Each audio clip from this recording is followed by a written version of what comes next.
The government is standing by the legality of its people swap deal with Malaysia after coming under attack from the UN. The UN official who made the comments was in Canberra today for a series of closed-door meetings with senior cabinet ministers. Correspondent Tom Eagleton reports on a day of political manoeuvring over asylum seekers, cigarette packaging and climate change.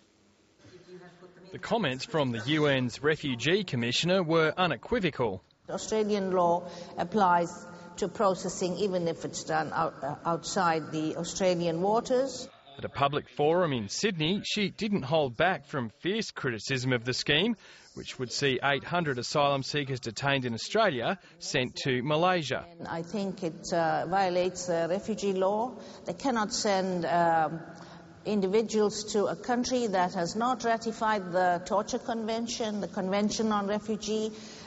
So there are no protections for individuals in Malaysia, and of Australia, of all people that upholds the standards internationally, should not collaborate with these kinds of schemes.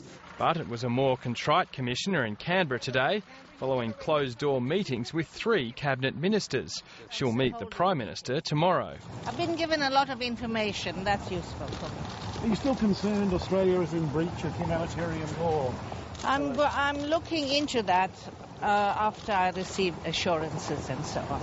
In Senate estimates hearing, the Immigration Department chief was already hosing down the criticism of the plan. I'm not aware of the basis for the High Commissioner's comments. I understand that she had not been well briefed in relation to Australia's plans. The Commissioner's due to meet and give a press conference tomorrow with the Prime Minister, but the opposition's already seized on her statements and is telling the government it has a duty to protect asylum seekers.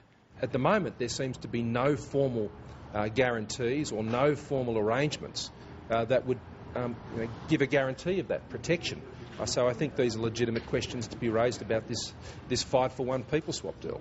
But as the opposition was trying to wedge Labor on the humane treatment of asylum seekers, there was some payback from the government. Tony Abbott's yet to decide whether he'll support the Health Minister's plans to put plain packaging on cigarette packs, and she's making the most of it. Unfortunately, when Big Tobacco have donated $3 million to the Liberal Party over the last 12 years, there is a question mark on why Mr Abbott is dragging his feet in supporting this measure. Those criticisms seem to be finding the mark among coalition ranks. Former doctor, now Liberal MP, Mal Washer has already made up his mind, telling a weekend newspaper, "I support these reforms unequivocally, and whatever my party decides to do, I don't give a shit." He's now reportedly been joined by 2 other Liberal MPs. Alex Somerley's a cancer survivor, and Ken Wyatt's the first Indigenous member of the lower house and a long-time advocate of Aboriginal health. And today they were joined by a 4th Conservative member. I'm a little bit different from the rest of the Nationals. Western Australia Nationals member Tony Crook sits as an independent, and he says he supports the government's plans. You know, clearly the measures to stop smoking are vitally important. The health and financial impost that it causes the nation is significant. I think we've all been touched by cigarette smokers. And he touched on another sensitive subject among the coalition, Tony Abbott's direct action plan for climate change. Well, you know, in saying that, I don't know that direct action is the answer either.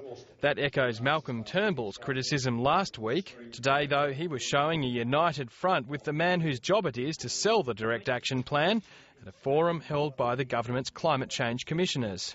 Yeah, sure. Like Greg Hunt, Greg and I are shoulder to shoulder on accepting the science. We absolutely agree with that. And he is the coalition's climate policy spokesman. So we're absolutely at one.